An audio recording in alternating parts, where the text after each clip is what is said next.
Good morning, ladies and gentlemen. Mr. Minister, Mr. Sun Jen, Lau Pung Yo, Your Excellencies, distinguished guests, ladies and gentlemen. It is a great pleasure and an honor to address you at the opening of this important climate dialogue, and it's also a considerable challenge to face such a remarkable group of experts and leaders from across the world. I would like to thank the Government of Hong Kong, the Jockey Club, Civic Exchange, and particularly Christine Loh for this invitation. As many of you will know, Christine Loh is a very demanding lady, and it is very hard to say no to her. That's why most of us are here.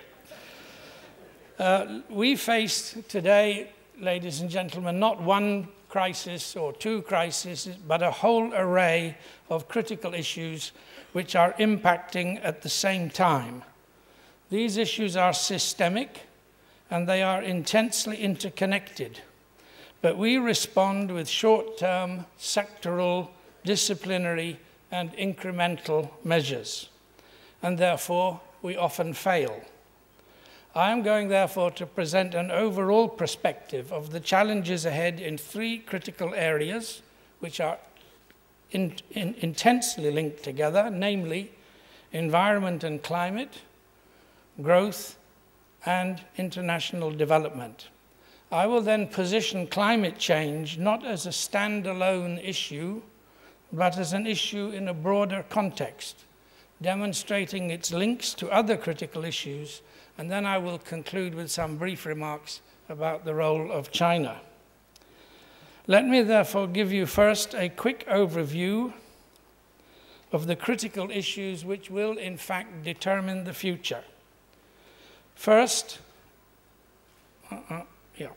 in the field of climate change, which I will describe in more detail later, we are well above the worst-case business-as-usual scenario of IPCC in spite of all our efforts, and we're heading for an average global rise in temperature of around 6 degrees Celsius by the end of the century. Where we are headed is up here, and where we would like to go at least is down here, which is 450 parts per million, and scientists are now, of course, saying that even that will not be enough. In the field of energy, the days of cheap energy are coming to an end, and our civilization is built on cheap energy. The implications, therefore, are very profound. We are approaching the point at which supplies of oil will peak if we are not already there. We are addicted to fossil fuels, and we will have to change. The scale of the challenge is immense. By 2050, this diagram, by the way, is to 2030, but it shows you where we're going. By 2050, we will need to double energy supplies to provide for 9 billion people. But we know that at the same time, we must cut our emissions by around 80%. We are also overusing the biological resources generated by our wonderful planet by around 40% a year. The terrestrial and ocean ecosystems of the planet are degrading fast under the assault of human activities. And our use of fresh water is doubling every 20 years. This overuse, coupled with the impacts of climate change, is having massive impacts today on food security and aggravating deprivation in many regions of the world. In fact, climate change is not an issue for the future, as we in the West often think. It is an issue which is impacting the poor of the planet every day already. In addition, the state of our oceans is disastrous due to warming, acidification, pollution, and overexploitation. It is also evident that the demands of a growing world economy for resources of all kinds is escalating, and this will clearly lead to intensifying competition for vital resources with all the potential consequences which this implies. Now, these trends which I've outlined in the field of environment have to be positioned in relation to demographics and development. I will focus here only on 3 quick points. First, we must face the fact, which we don't, that there will be an increase of around 2.3 billion people on this planet in the next 40 years, which is not very long.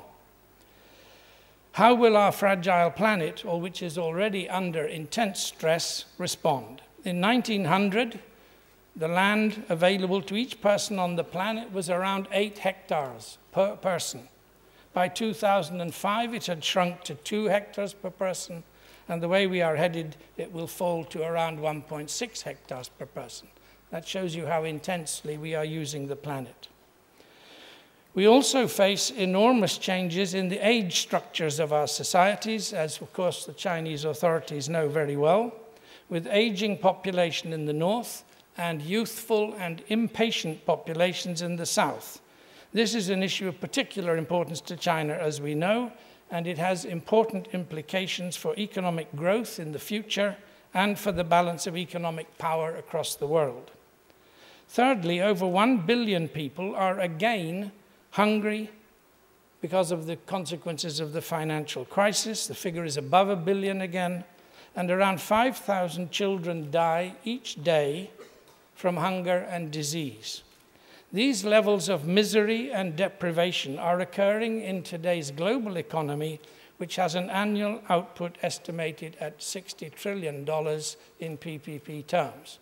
We cannot be proud of how we are managing our world. So in the economic area, the world economy has again demonstrated its instability and excess, with increasing inequalities in income, wealth, and opportunity, and growing imbalances and vulnerabilities. Following the financial crisis, the US current account deficit is again approaching 4% of GDP, and China has accumulated over 2.5 trillion in foreign exchange reserves. So we have not solved the world economic problem. In each of these fields, environment, development, and the economy, the current path of the world is headed into dangerous problems. And this is an indictment of the way we are managing the world economy, which is creating enormous wealth for some, while failing to address critical issues of nature, poverty, and justice. So in these sad circumstances, ladies and gentlemen, what is our strategy to deal with these problems? Our strategy is to double world output by 2030. If we aim to achieve this increase based on the present model and the present strategy of economic growth, which relies on the stimulation of demand and exponential increases in consumption, pollution, and waste, then indeed we are on a path to disaster, as the Club of Rome warned some 40 years ago. In this perspective, you can see that the imperative need to transform our economies is not only because we must cut emissions to achieve low-carbon economies. Low carbon is necessary, but by no means sufficient. It is vital also if we are to meet the needs and aspirations of 9 billion people and to preserve peace on our fragile planet. These then, ladies and gentlemen, are the challenges that we must meet if we are to salvage the future. And this will demand vision, radical changes in thinking and strategy, and a level of cooperation and effectiveness which is not evident today. Before moving on, let me make 4 short points which we should bear in mind when we think about these problems. First of all, the scale of human activities is unprecedented. We are now influencing the systems of the planet in massive ways. Never in human history have we been doing this before. We are, in fact, in uncharted territory, and the consequence is that whatever our past experience may be, we cannot rely on it as a guide to the future. Secondly, as you will hear from many distinguished scientists, time is short. We are approaching a number of critical tipping points, and we have limited time to respond if we are to prevent irreversible environmental breakdowns. and if we are to prepare for the arrival of 2.3 billion additional people on the planet. Thirdly, the world community of nations is in a process of massive transformation, which is creating new alignments, new risks, but also new opportunities. And finally, we do have enormous capabilities. Humanity has remarkable capabilities to manage and resolve these issues. The tragedy of our age is that we seem as a species incapable of organizing ourselves to do so. From this brief analysis, I conclude that the issues we face are not primarily technical or economic. They are fundamentally issues of values, of ideas, of justice and organization, and of politics and leadership. Where is, in fact, the leadership in the world today with the vision and the courage to define a new trajectory for human progress and to mobilize the vast resources of creativity, expertise, and commitment which we clearly need?